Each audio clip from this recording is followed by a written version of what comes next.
Hi friends, നമ്മുടെ YouTube ചാനലിലേക്ക് എല്ലാവർക്കും സ്വാഗതം. അപ്പോൾ ഇന്ന് നമ്മൾ വീഡിയോയിലൂടെ പറയാൻ പോകുന്നത് ഹുണ്ടായി സാൻഡ്രോ ആണ് വണ്ടി. അപ്പോൾ ഇതിൻ്റെ കസ്റ്റമർ കംപ്ലയിൻറ്റ് എന്ന് വെച്ച് കഴിഞ്ഞാൽ വണ്ടി കുറേ ദൂരം ഓടിച്ച് കഴിയുന്ന സമയത്ത് വണ്ടിക്ക് ഒരു ക്ലച്ചിൻ്റെ കരിഞ്ഞ സ്മെല്ല് കിട്ടുന്നു എന്നുള്ളതാണ് ഈ കസ്റ്റമറിൻ്റെ കംപ്ലയിൻറ്റ്. അപ്പോൾ ചെറിയ ദൂരം ഒന്നും ഓടിച്ചാൽ കുഴപ്പമില്ല, പക്ഷേ വണ്ടി കുറേ ദൂരം ഓടിച്ച് കഴിയുമ്പോഴത്തേക്ക് ഒരു കരിഞ്ഞ സ്മെല്ല് കിട്ടുന്നുണ്ട്. അപ്പോൾ കസ്റ്റമർ സെക്കൻഡ് വാങ്ങിയ വണ്ടിയാണ്. അപ്പോൾ ഇതിൻ്റെ ക്ലച്ച് മാറിയിട്ടുണ്ട് എന്നാണ് പറഞ്ഞത്. നേരത്തെ കുറച്ച് കിലോമീറ്ററുകൾക്ക് മുമ്പേ ക്ലച്ച് മാറിയിട്ടുണ്ടെന്ന് പറഞ്ഞു. പക്ഷേ എന്നാലും വണ്ടി ഓടിക്കുന്ന സമയത്ത് ഒരു കരിഞ്ഞ സ്മെല്ല് കിട്ടുന്നുണ്ട്. അതാണ് ഈ വണ്ടിയുടെ ഒരു കംപ്ലയിൻറ്റ്. അപ്പോൾ നമ്മൾ ഗിയർ ബോക്സും കാര്യങ്ങളൊക്കെ അയച്ചു വെച്ചിട്ടുണ്ട്. അതിൻ്റെ ക്ലച്ചിൻ്റെ അവസ്ഥയും കാര്യങ്ങളൊക്കെ നമുക്ക് നോക്കാം. അതുപോലെ തന്നെ നമ്മൾ വണ്ടി ഓടിച്ച് നോക്കുന്ന അവസരത്തിൽ വണ്ടിക്ക് ഒരു കംപ്ലയിൻറ്റ് കിട്ടിയെന്ന് വെച്ച് കഴിഞ്ഞാൽ നമ്മുടെ ചെറിയ രീതിയിൽ കാല് കൊടുത്ത് പോയി കഴിഞ്ഞാൽ കുഴപ്പമില്ല. പക്ഷേ നല്ല രീതിയിൽ കാല് കൊടുത്ത് പോയി കഴിഞ്ഞാൽ എൻജിൻ അരച്ചിട്ട് വണ്ടി നീങ്ങാത്ത ഒരു അവസ്ഥ വരുന്നുണ്ട്. അതായത് എൻജിൻ റേസ് കിട്ടുന്നുണ്ട്, പക്ഷേ വണ്ടി അങ്ങോട്ട് മൂവ് ആവാത്ത ഒരു അവസ്ഥയും കാര്യങ്ങളൊക്കെ കിട്ടുന്നുണ്ട്. അപ്പോൾ ഇതിൻ്റെ ഗിയർ ബോക്സും കാര്യങ്ങളൊക്കെ നമ്മൾ അയച്ചു വെച്ചിട്ടുണ്ട്.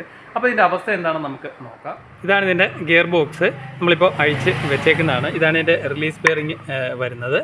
അപ്പോൾ ഇതിനുള്ളിലോട്ട് നമ്മൾ നോക്കിക്കഴിഞ്ഞാൽ ഫുള്ളായിട്ട് പൊടിയും കാര്യങ്ങളുമൊക്കെ കാണാനായിട്ട് സാധിക്കും. അതായത് നേരത്തെ ക്ലച്ച് മാറിയതിൻ്റെ ആ ക്ലച്ച് ഫുള്ള് തീർന്നതിൻ്റെ ഫൈബറും കാര്യങ്ങളുമാണ് ഇതിൻ്റെ ഇടയ്ക്കും കാര്യങ്ങളും ഒക്കെ ഇരിക്കുന്നത്. നോക്കിയാൽ മനസ്സിലാവും, ഫുള്ളായിട്ട് അഴുക്കും കാര്യങ്ങളുമാണ്. അതായത് നേരത്തെ ക്ലച്ച് ഓൾറെഡി മാറിയിട്ടുണ്ട്, പക്ഷേ ക്ലച്ച് ഡിസ്ക് തീർന്നിട്ടുണ്ടെന്ന് നമുക്കിപ്പോൾ കാണിക്കാം. പക്ഷേ നേരത്തെ ക്ലച്ച് മാറിയതിൻ്റെ പൊടിയോ കാര്യങ്ങളോ ഒന്നും എടുത്ത് ഇതുവരെ അത് ക്ലച്ച് മാറിയ അവസരത്തിൽ ഇത് എടുത്ത് കളഞ്ഞിട്ടില്ല. ഫുള്ളായിട്ട് അഴുക്കാണ് ഇതിനകത്ത് നിൽക്കുന്നത്. അതായത് ക്ലച്ച് മാറിയതിൻ്റെ ഫൈബറിൻ്റെ പൊടി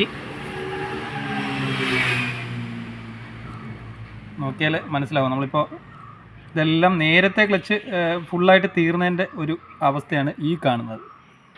ഈ പൊടിയും കാര്യങ്ങളും ഇത് ക്ലച്ച് ഡിസ്ക് പോയതിൻ്റെ ഫൈബർ പീസാണ് ഈ കാണുന്നത്. അതുപോലെ തന്നെ ഇതിനുള്ളിലെല്ലാം ഉണ്ട്, നല്ല കട്ടിക്ക് ഇതിനകത്തെല്ലാം കയറി ഇരിക്കുന്ന ഒരു അവസ്ഥയാണ്. അതുപോലെ തന്നെ ഈ ഭാഗത്ത് ഇതിനുള്ളിലെല്ലാം ക്ലച്ചിൻ്റെ അതായത് നേരത്തെ ക്ലച്ച് തീർന്നതിൻ്റെ പൊടിയാണ് ഈ കാണുന്നത്. ഇതിനുള്ളിലും ഇതിനകത്തും എല്ലാം കാണുന്നത് നേരത്തെ ക്ലച്ച് തീർന്നതിൻ്റെ പൊടിയാണ് ഈ നമ്മളിപ്പോൾ ചിരണ്ടി എടുത്തത്. അപ്പോൾ ഇപ്പോൾ ക്ലച്ച് അത്രയ്ക്ക് തീർന്നിട്ടില്ല, എന്നാലും ക്ലച്ച് തീരാറായിട്ടുണ്ട്. ക്ലച്ച് നമുക്ക് മാറേണ്ടതായിട്ടുണ്ട്. അതുപോലെ തന്നെ റിലീസ് ബെയറിങ്ങും മാറേണ്ടതായിട്ടുണ്ട്. ഓക്കെ, അപ്പോൾ നമ്മൾ ക്ലച്ച് മാറുന്ന അവസരത്തിൽ കറക്റ്റായിട്ട് ഇത് ക്ലീൻ ചെയ്ത്, കാരണം സാൻഡ്രോയുടെ ഗിയർ ബോക്സ് നമുക്ക് താഴോട്ട് ഇറക്കി വെക്കാനായിട്ട് കുറച്ച് പാടാണ്. അതുകൊണ്ട് എന്ത് ചെയ്യുമെന്ന് വെച്ച് കഴിഞ്ഞാൽ ഗിയർ ബോക്സ് അങ്ങനെ നിർത്തിയിട്ട്, അങ്ങനെ താഴെ ഇറക്കാണ്ട് സൈഡിൽ നിർത്തിയിട്ട് ക്ലച്ച് മാത്രം ഒഴിച്ച് ക്ലച്ച് മാറുന്ന ഒരു അവസ്ഥയും കാര്യങ്ങളൊക്കെ ഉണ്ട്. അപ്പോൾ അങ്ങനെ ചെയ്യാതിരിക്കുക. അങ്ങനെ ചെയ്ത് കഴിഞ്ഞാൽ ഈ കരിഞ്ഞ സ്മെല്ല് മാറില്ല. കാരണം ഈ പൊടി പിന്നെയും കയറിയിട്ട് ക്ലച്ചിലോട്ട് സ്ലിപ്പാവാൻ തുടങ്ങും. അങ്ങനെ സ്ലിപ്പാവുന്ന സമയത്ത് നല്ല രീതിയിലുള്ള കരിഞ്ഞ സ്മെല്ലും കാര്യങ്ങളൊക്കെ പിന്നെയും കുറേ ദൂരം ഓടിക്കുമ്പോൾ ഉണ്ടാവും. അത് ക്ലച്ച് തീർന്ന ഒരു പ്രശ്നമായിരിക്കില്ല ആ ഒരു സ്മെല്ല് വരാനുള്ള കാരണം. ഈ പൊടി അതേപോലെ അങ്ങനെ ഇരിക്കുന്നതുകൊണ്ട്, ക്ലച്ച് തീർന്ന പൊടി, അതായത് ക്ലച്ച് നേരത്തെ കരിഞ്ഞു പോയേക്കുന്ന ക്ലച്ച് നമ്മൾ കറക്റ്റായിട്ട് വെല്ലോസിങ്ങിൻ്റെ അവിടെ നിന്ന് ക്ലീൻ ചെയ്യാത്തത് കൊണ്ട് ഈ പൊടി പിന്നെയും നമ്മൾ വണ്ടി ഓടിക്കുന്ന സമയത്ത് ക്ലച്ചിൻ്റെ ഇടയ്ക്ക് കയറാൻ തുടങ്ങും. ക്ലച്ചിൻ്റെ ഇടയ്ക്ക് കയറുമ്പോൾ പിന്നെ അത് കത്താൻ തുടങ്ങും. അങ്ങനെയാണ് രണ്ടാമത് നമുക്ക് ക്ലച്ച് മാറിയിട്ടും ക്ലച്ചിൻ്റെ സ്മെല്ല് വരാനുള്ള മെയിനായിട്ടുള്ള കാരണം വരുന്നത്. ഇത് നോക്കിയാൽ മനസ്സിലാവും, ഫുള്ളായിട്ട് ഇതിനകത്ത് പൊടിയും കാര്യങ്ങളും ഇരിക്കുകയാണ്. ഫുള്ളായിട്ട് ഒരു ക്ലീനിങ്ങോ കാര്യങ്ങളോ ഒന്നും നേരത്തെ ചെയ്തിട്ടില്ല. അപ്പോൾ ഇതിൻ്റെ ക്ലച്ചിൻ്റെ അവസ്ഥ നോക്കാം. റിലീസ് ബെയറിംഗ് നോക്കാം. റിലീസ് ബെയറിംഗ് നമ്മൾ നോക്കുമ്പോൾ കാര്യമായിട്ടുള്ള മൂളിച്ചോ കാര്യങ്ങളോ ഒന്നുമില്ല. ചെറിയൊരു പ്ലേ റിലീസ് ബെയറിങ്ങിനുണ്ട്. അപ്പോൾ നേരത്തെ ഇത് പുതിയതായിട്ട് മാറിയ റിലീസ് ബെയറിംഗ് തന്നെയാണ് ഉള്ളത്. അപ്പോൾ ഇതാണ് ഇതിൻ്റെ ക്ലച്ച് ഡിസ്ക് വരുന്നത്. അപ്പോൾ ക്ലച്ച് ഡിസ്ക് നമ്മൾ നോക്കുന്ന സമയത്ത് ഈ വെട്ട് ഇനി കുറച്ചുകൂടെ ഓടാണ്ട്, ചില ഭാഗങ്ങളൊക്കെ വെട്ട് ഏകദേശം തീരാറായിട്ടുണ്ട്.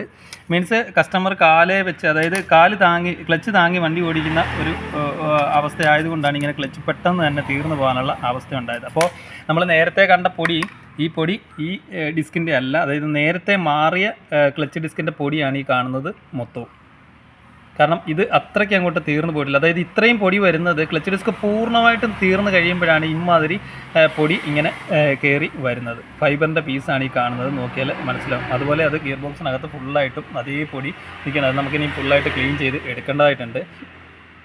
അപ്പോൾ ഈ ക്ലച്ച് ആ തരത്തിൽ തീർന്നിട്ടില്ല. അപ്പോൾ നേരത്തെ തീർന്ന ക്ലച്ചിൻ്റെ പൊടിയാണ് ഈ ഗിയർ ബോക്സിൽ കാണുന്നത്. അപ്പോൾ നോക്കിയാൽ മനസ്സിലാവും. റിവിറ്റ് ഇനി കുറച്ചുകൂടെ കിലോമീറ്ററൂടെ ക്ലച്ച് ഓടാനുള്ളതായിട്ടുള്ള റിവിറ്റ് ഉണ്ട്. ഈ വെട്ടൊന്നും പൂർണ്ണമായിട്ട് തേഞ്ഞിട്ടില്ല.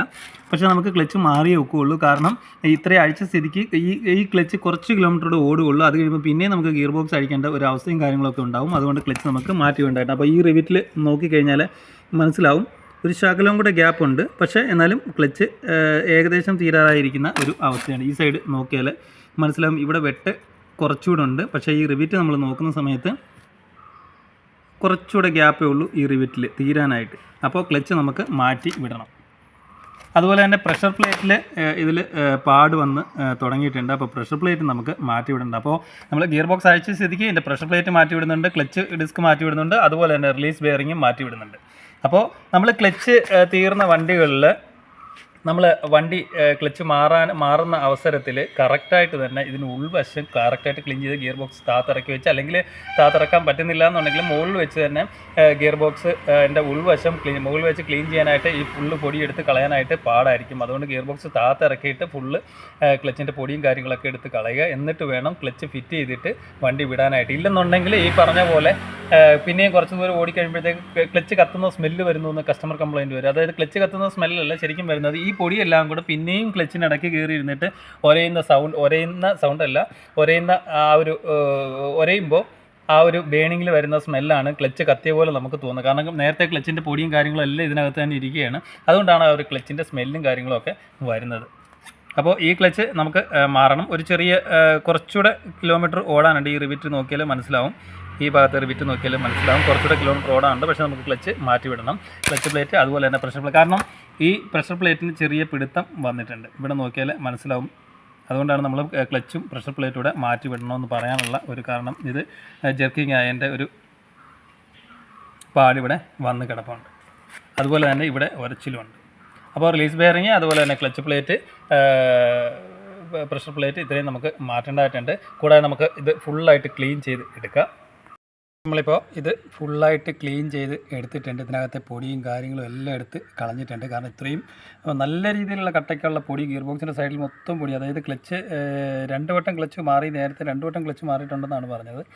അപ്പോൾ ശരിക്കും പറഞ്ഞാൽ ക്ലച്ച് മാറുമ്പോഴൊന്നും കറക്റ്റായിട്ട് വെല്ലോസിങ് ക്ലീൻ ചെയ്തില്ല, പൊടിയോ കാര്യങ്ങളോ ഒന്നും എടുത്ത് കളയുന്നതില്ല. അതാണ് ഈ കരിഞ്ഞ സ്മെല്ല് വരാനുള്ള മെയിനായിട്ടുള്ള കാരണം. നമ്മളിപ്പോൾ ഇത് ഫുള്ളായിട്ട് ക്ലീൻ ചെയ്ത് എടുത്തിട്ടുണ്ട്. ഇതിനകത്ത് കട്ടയ്ക്ക് കരി, ഈ ഭാഗങ്ങളൊക്കെ നല്ല കട്ടയ്ക്ക് പൊടി, അതായത് ക്ലച്ച് തീർന്ന പൊടിയും അതുപോലെ തന്നെ കരിയും കാര്യങ്ങളൊക്കെ ആയിരുന്നു. നമ്മളിത് ഫുള്ളായിട്ട് ഇപ്പോൾ എടുത്ത് ക്ലീൻ ചെയ്ത് കളഞ്ഞിട്ടുണ്ട്.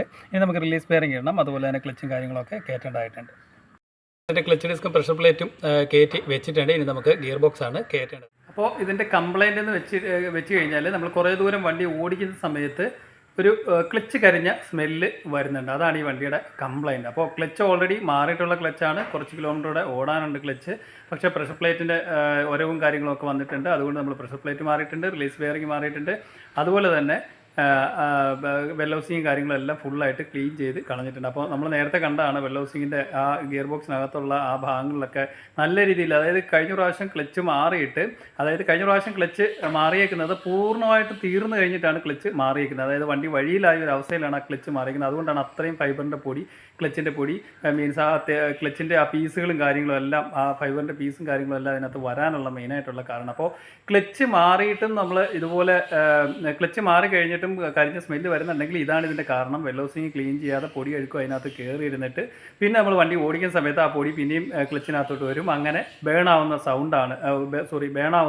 സ്മെല്ലാണ് നമുക്ക് കിട്ടുന്നത്. അതാണ് ക്ലച്ച് കരിഞ്ഞ ഒരു സ്മെല്ല് പിന്നെയും വരുന്നുണ്ടെന്ന് പറയാനുള്ള ഒരു കാരണം. അപ്പോൾ ഇതിനെ സംബന്ധിച്ച് ഇതാണ് ഇതിൻ്റെ കംപ്ലൈൻറ്റ്. അപ്പോൾ നമ്മൾ ഈ ക്ലച്ച് മാറുമ്പോൾ എപ്പോഴും വെല്ലൗസിങ്ങിൻ്റെ ഭാഗങ്ങളെല്ലാം, അതായത് ഗിയർ ബോക്സിനകത്തുള്ള ഭാഗങ്ങളെല്ലാം പൂർണ്ണമായിട്ടും നല്ല രീതിയിൽ ക്ലീൻ ചെയ്തെടുക്കുക. ഇല്ലെന്നുണ്ടെങ്കിൽ നമ്മൾ കുറച്ച് ദൂരം ഓടിച്ച് കഴിയുമ്പോഴത്തേക്ക് പിന്നെയും ക്ലച്ച് കഴിഞ്ഞ സ്മെല്ലും കാര്യങ്ങളൊക്കെ ഉണ്ടാവും. അപ്പോൾ ഹുണ്ടായി സാൻഡ്രോ എന്നല്ല, ഏത് വണ്ടിയായാലും നമ്മൾ ക്ലച്ച് മാറുന്ന സമയത്ത് ഇതിനെ സംബന്ധിച്ചും നമ്മൾ ഗിയർ ബോക്സ് ഇറക്കാനായിട്ട് ഒരു ശകലം മെനക്കെട്ടായതുകൊണ്ട് ഗിയർ ബോക്സ് അങ്ങോട്ട് മാറ്റി നിർത്തിയിട്ട് അങ്ങനെ ക്ലച്ച് അഴിച്ചെടുത്തിട്ട് ക്ലച്ച് മാറ്റി വിടുന്ന ഒരു കേസൊക്കെ ഉണ്ട്. അപ്പോൾ അങ്ങനെ ചെയ്യാതിരിക്കുക. ഗിയർ ബോക്സ് അഴിച്ചെടുത്തിട്ട് അത് ഫുള്ളായിട്ട് ക്ലീൻ ചെയ്ത് കളഞ്ഞിട്ട് ക്ലച്ച് കയറ്റിയിട്ട് ഗിയർ ബോക്സ് ഫിറ്റ് ചെയ്യുക. അങ്ങനെ വേണം ചെയ്യാനായിട്ട്. അപ്പോൾ ഈ കേസിൽ ഇതാണ് സംഭവിച്ചേക്കുന്നത്. അപ്പോൾ ഹുണ്ടായി സാൻഡ്രോയുടെ കുറേ ദൂരം ഓടിക്കഴിയുമ്പോൾ ഉള്ള കരിഞ്ഞ സ്മെല്ലിനെ കുറിച്ചാണ് നമ്മൾ ഈ വീഡിയോയുടെ മനസ്സിലാക്കിയത്. Okay, thank you for watching.